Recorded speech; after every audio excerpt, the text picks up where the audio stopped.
ನಮಸ್ತೆ,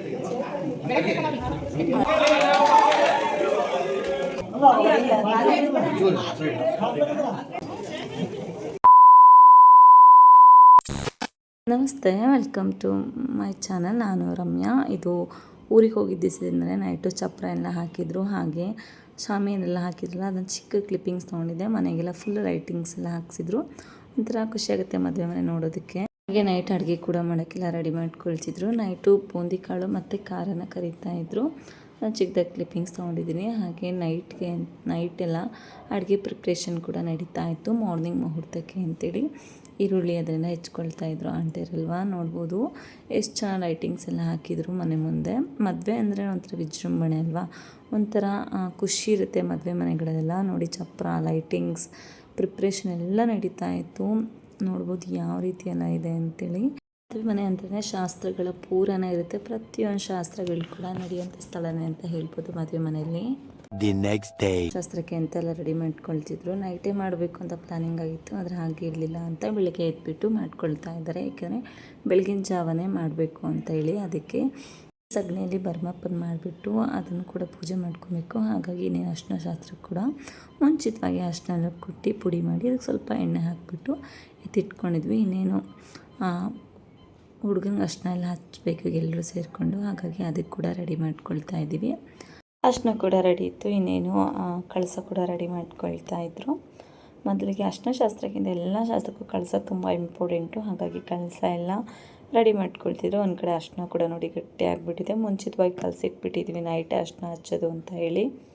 ಹಾಗಾಗಿ ಮತ್ತೆ ಬೆಳಗ್ಗೆ ಅಂತ ಪೋಸ್ಟ್ಪೋನ್ ಆಯಿತು. ಹಾಗಾಗಿ ಈಗ ಅರ್ಶಿನ ಹಚ್ಚೋಕ್ಕೆ ಅಂತ ಸ್ವಲ್ಪ ಗಟ್ಟಿಯಾಗಿತ್ತು ಅಂತ ಸ್ವಲ್ಪ ನೀರು ಹಾಕಿಬಿಟ್ಟು ರೆಡಿ ಮಾಡ್ಕೊಳ್ತಿದ್ವಿ. ನೋಡಿ ಯಾವ ರೀತಿ ಎಲ್ಲ ಇಷ್ಟು ಚೆನ್ನಾಗಿ ಎಲ್ಲರೂ ಕೂಡ್ಕೊಂಡು ಇಷ್ಟು ಚೆನ್ನಾಗಿ ಸೆಲೆಬ್ರೇಷನ್ ಮಾಡ್ತಾರೆ ಪ್ರತಿಯೊಂದನ್ನು ಕೂಡ ಅಂತೇಳಿ. ನಾನು ಕೆಲವೊಂದು ಫೋಟೋ ಕ್ಲಿಪ್ಪಿಂಗ್ಸ್ ಎಲ್ಲ ಹಾಕಿಲ್ಲ. ಕೆಲವೊಬ್ಬರಿಗೆ ಫೇಸ್ ತೋರಿಸೋದು ಅಷ್ಟೊಂದು ಇಷ್ಟ ಇರಲ್ಲ, ಹಾಗಾಗಿ ನಾನು ಹಾಕಿಲ್ಲ. ಇನ್ನೇನು ನಾನು ಕೂಡ ಅರ್ಶಿನ ಹಚ್ಚೋಣ ಅಂತ ಬಂದೆ.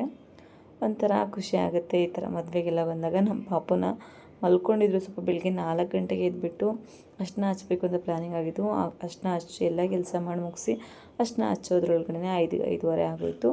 ಇನ್ನೇನು ಅರ್ಶಿನ ಎಲ್ಲ ಹಚ್ಬಿಟ್ಟು ಕಳಸ ಎಲ್ಲ ಮೆಳಗ್ಬಿಟ್ಟು ಇನ್ನೇನು ದಾರಿ ಮುಹೂರ್ತ ಕೂಡ ರೆಡಿ ಆಗಬೇಕು. ಮೊದಲಿಗೆ ಅರ್ಶಿನ ಎಲ್ಲ ಹಚ್ಬಿಟ್ಟು ಮುಂದಿನ ಕೆಲಸ ಮಾಡೋಣ ಅಂತ ಹೇಳಿದರು. ಹಾಗಾಗಿ ಅರ್ಶಿನ ಎಲ್ಲ ಹಚ್ಬಿಟ್ಟು ಎಲ್ಲರೂ ಫ್ರೆಶ್ ಅಪ್ ಆಗಿಬಿಟ್ಟು ಬರೋಣ ಅಂತ ಹೋದ್ವಿ. ತುಂಬ ಜನ ಹಚ್ಚೋರಿದ್ರು, ಹಾಗಾಗಿ ಚಿಕ್ಕದಾಗಿ ಕ್ಲಿಪ್ಪಿಂಗ್ಸ್ ಅಷ್ಟೇ ತೊಗೊಂಡಿರೋದು. ನಾನು ಜಾಸ್ತಿ ಕ್ಲಿಪ್ಪಿಂಗ್ಸ್ ಎಲ್ಲ ತೊಗೊಂಡಿಲ್ಲ. ಇನ್ನೇನು ಶಾಮಿಯಾನ ಸೌಂಡ್ ಸಿಸ್ಟಮ್ ಎಲ್ಲ ಬಂದಿದ್ರು. ಇನ್ನೇನು ನಾವು ಕೂಡ ರೆಡಿಯಾಗಿ ಬರೋಣ ಅಂತ ರೆಡಿ ಆಗೋಕ್ಕೆ ಅಂತ ಹೊರಟು. ಇನ್ನೂ ಏನೂ ರೆಡಿಯಾಗಿ ಸಿಂಪಲಾಗಿ ರೆಡಿಯಾಗಿ ಕೂತ್ಕೊಂಡಿದ್ದೆ. ಸ್ಯಾರಿ ಇದೆ, ಸಿಂಪಲಾಗಿ ವೇರ್ ಮಾಡಿದ್ದೀನಿ. ಏಕೆಂದರೆ ಅಲ್ಲ ನನಗೆ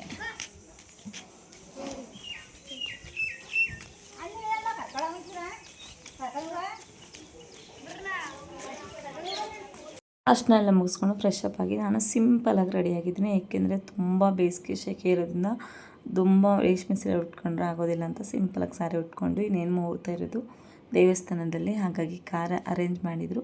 ಕಾರಲ್ಲಿ ಇನ್ನೇನು ದೇವಸ್ಥಾನ ಕೂಡ ಹೊರಟ್ವಿ. ನೋಡಿ ಅಷ್ಟೇ ಬಿಸಿಲಿದೆ, ಅಷ್ಟೊಂದು ಗಾಳಿ ಕೂಡ ಇದೆ. ಹಳ್ಳಿ ವಾತಾವರಣನೇ ಒಂಥರ ಚೆಂದ. ಎಲ್ಲಿ ನೋಡಿದ್ರು ನಮ್ಮ ಶಿವಮೊಗ್ಗದಲ್ಲಿ ತೋಟಗಳು, ಹಸಿರು ಗಿಡಗಳೇ ಕಾಣುತ್ತೆ. ನೋಡಿ ಎಷ್ಟು ಚೆನ್ನಾಗಿದೆ ಅಂತೇಳಿ. ಇಲ್ಲೇ ಇದ್ಬಿಡ್ಬೇಕು ಅನಿಸುತ್ತೆ, ಅಷ್ಟು ಚೆನ್ನಾಗಿದೆ ವಾತಾವರಣ ನೋಡಲಿಕ್ಕೆ. ಏನು ಕುಡ್ದಾಗಿ ಎಷ್ಟು ಚೆನ್ನಾಯ್ತಲ್ಲ. ಬರೀ ಮರಗಳಿದೆ.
ದೇವಸ್ಥಾನ ಕೂಡ ರೀಚ್ ಆದ್ವಿ. ಈ ದೇವಸ್ಥಾನದಲ್ಲೇ ಮದುವೆ ಇರೋದು, ಹಾಗಾಗಿ ತುಂಬ ಕಾಡು ಮಧ್ಯೆ ಇದೆ ದೇವಸ್ಥಾನ. ನೋಡಲಿಕ್ಕೆ ಎಷ್ಟು ಚೆಂದ ಇದೆ ದೇವಸ್ಥಾನ ಮಾತ್ರ. ನನಗಂತೂ ತುಂಬ ಇಷ್ಟ ಆಯಿತು. ಇಲ್ಲೇ ಮುಹೂರ್ತ ಇರೋದ್ರಿಂದ ಇಲ್ಲಿಗೆ ಕಾರಲ್ಲೇ ಬಂದ್ವಿ. ತುಂಬ ಚೆನ್ನಾಗಿತ್ತು. ಹಸ್ರುಗಳ ಮಧ್ಯೆ ಹಸಿರು ಗಿಡ ಮರಗಳು, ಬೆಟ್ಟ ಕಾಡು ಎಲ್ಲ ಇದೆ ಸುತ್ತ. ಎಷ್ಟು ಚೆನ್ನಾಗಿ, ಅಷ್ಟು ಅದ್ಭುತವಾಗಿದೆ ದೇವಸ್ಥಾನ. ಹಾಗೆ ಇನ್ನೇನು ದೇವ್ರ ದರ್ಶನ ಎಲ್ಲ ಮುಗಿಸ್ಕೊಂಬಂದು ಕೂತ್ಕೊಂಡ್ವಿ. ಮುಹೂರ್ತ ಸ್ವಲ್ಪ ಲೇಟ್ ಅಲ್ವಾ, ಹಾಗಾಗಿ ಟೈಮ್ ಇತ್ತು ಅಂತ ದೇವ್ರ ದರ್ಶನ ಎಲ್ಲ ಮುಗಿಸ್ಕೊಂಡು ಮತ್ತೆ ಎಲ್ಲ ಕೂಡಿಸಿದ್ರು. ಇನ್ನು ಟಿಫನ್ ಕೂಡ ಏನೂ ತಿಂದಿರಲಿಲ್ಲ, ಯಾಕಂದರೆ ಎಲ್ಲ ಡೈರೆಕ್ಟಾಗಿ ದೇವಸ್ಥಾನಕ್ಕೆ ಬಂದ್ವಿ. ಇನ್ನೇನು ಟಿಫನ್ ಕೂಡ ಇಲ್ಲಿಗೆ ತರಿಸ್ತಾರೆ ಅಂತ ಹೇಳಿದರು. ಹಾಗಾಗಿ ನೋಡಿ, ಇದೇ ಮಲೆಶಂಕರ ದೇವಸ್ಥಾನ. ತುಂಬ ಚೆನ್ನಾಗಿದೆ ನೋಡ್ಲಿಕ್ಕೆ ಮಾತ್ರ. ಹಾಗೆ ಇಲ್ಲಿ ಸುಮಾರು ಪ್ರಸಾದ ಕೂಡ ಇರುತ್ತೆ ಅಂತ ಹೇಳಿದರು. ಹಾಗಾಗಿ ತುಂಬ ಅದ್ಭುತವಾಗಿತ್ತು. ಅದರಲ್ಲೂ ಈ ಪರಿಸರ ಮಧ್ಯದಲ್ಲಿ ದೇವಸ್ಥಾನ ನೋಡಲಿಕ್ಕೆ ಒಂಥರ ಚೆಂದ ಅನಿಸುತ್ತೆ.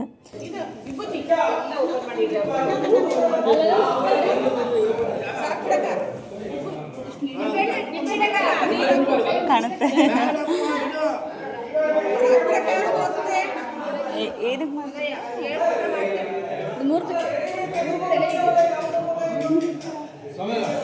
ಈಗ ಹುಡುಗರಿಗೆ ಹೆಂಗೆ ನಿಲ್ಲಿಸ್ತೀರಾ ಮದುವೆ ಆಗಕ್ಕೆ?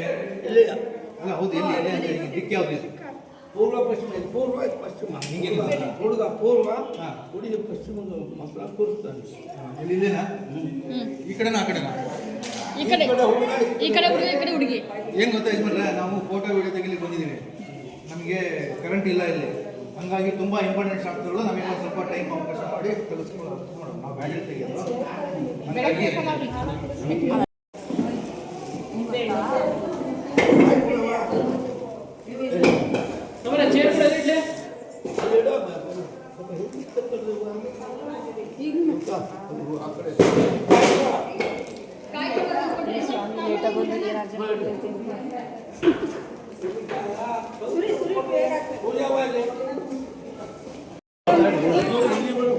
ಎಲ್ಲಿಗೆ ಇಲ್ಲಿಗೆ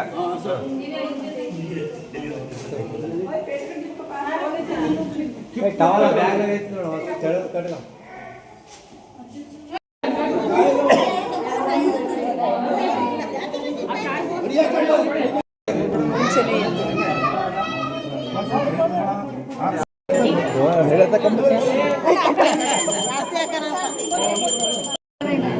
ಒಂದು ಟವಲ್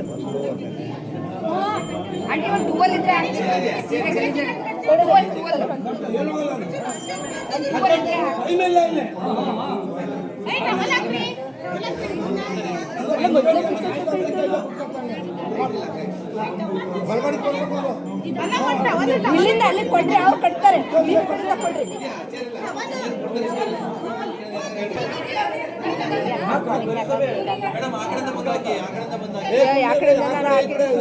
ಇನ್ನೇನು ತಾಳಿ ಪೂಜೆ ಕೂಡ ಮಾಡ್ತಾಯಿದ್ರು ಸ್ವಾಮಿಯರು. ನೋಡ್ಬೋದು ನೀವು, ಎಷ್ಟು ಚೆನ್ನಾಗಿರುತ್ತೆ ಅಲ್ವಾ. ಎಲ್ಲ ಪ್ರತಿಯೊಂದು ಶಾಸ್ತ್ರದಲ್ಲೂ ಕೂಡ ಅಷ್ಟೇ ಎಷ್ಟು ನಿಯಮಬದ್ಧವಾಗಿ ಮಾಡ್ತಾರೆ ಸ್ವಾಮಿಯರು ಅಂತ. ತುಂಬ ಡಿಸ್ಟರ್ಬೆನ್ಸ್ ಇತ್ತು ಅಂತ ವಾಯ್ಸ್ ಓವರ್ ಕೊಟ್ಟಿದ್ದೀನಿ, ಕೆಲವು ಸರಿ ಹಾಗೆ ಹಾಕಿದ್ದೀನಿ. ನೀವು ಹಾಗಾಗಿ ಪೂರ್ತಿಯಾಗಿ ನೋಡಿದರೆ ನಮ್ಮ ಕಡೆ ಶಾಸ್ತ್ರ ಎಲ್ಲ ಹೇಗಿರುತ್ತೆ ಅಂತ ನಿಮಗೆ ಗೊತ್ತಾಗುತ್ತೆ.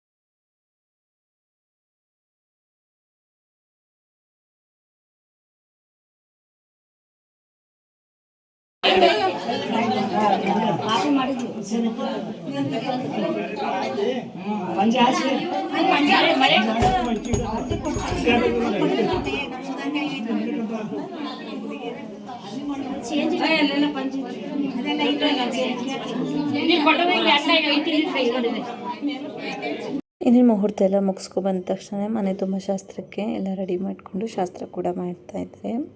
ನಮ್ಮ ಕಡೆ ಎಲ್ಲ ಇದೇ ರೀತಿ ಶಾಸ್ತ್ರ ಮಾಡೋದು. ಮನೆ ತುಂಬಿಸ್ಕೊಬೇಕಾದ್ರೆ ಮೊಳೆ ಬಿಡ್ಬಿಟ್ಟು ಗಂಡು ಹೆಣ್ಣನ್ನು ಕರ್ಕೊಳ್ತಾರೆ, ಅಂದರೆ ಸೇರೋದು ಬಿಟ್ಟು. ನೋಡಿ ಮೊದಲಿಗೆ ಯಾವ ರೀತಿ ಎಲ್ಲ ಪೂಜೆ ಮಾಡ್ತಿದ್ದಾರೆ ಅಂತ.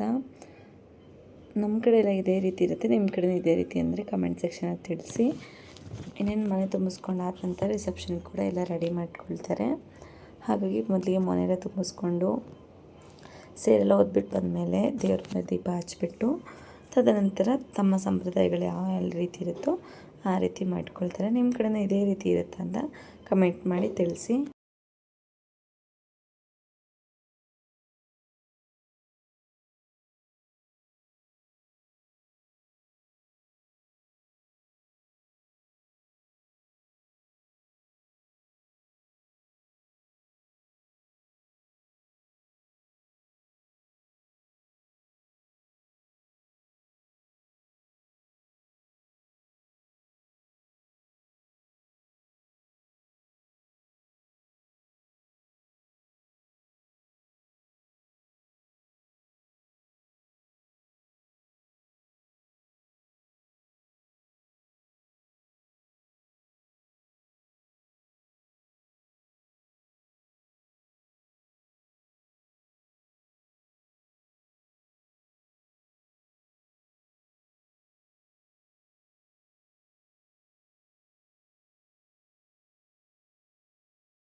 ಬನ್ನಿ ಬನ್ನಿ.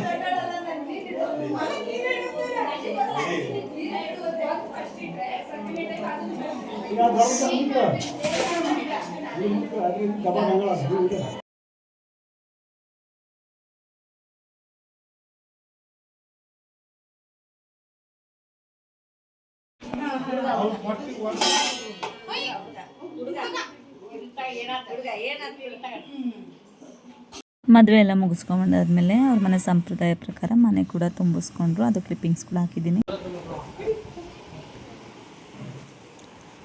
ರಿಸೆಪ್ಷನ್ಗೆ ಕೂಡ ಹೋದ್ವಿ. ನಾನು ಅವ್ರ ಫೇಸ್ ಕೂಡ ಬ್ಲರ್ ಮಾಡಿದ್ದೀನಿ. ಅವ್ರಿಗೆ ಅವ್ರ ಪರ್ಮಿಷನ್ ಕೇಳಿದ್ದಕ್ಕೆ ಬೇಡ ಅಂದರು, ಹಾಗಾಗಿ ಬ್ಲರ್ ಮಾಡಿ ವೈಟಿಗೆ ಹಾಕಿದ್ದೀನಿ. ನಾವೆಲ್ಲ ಫೋಟೋ ತೆಗೆಸ್ಕೊಂಡು ಇನ್ನೇನು ಊಟಕ್ಕೆ ಕೂಡ ಬಂದ್ವಿ.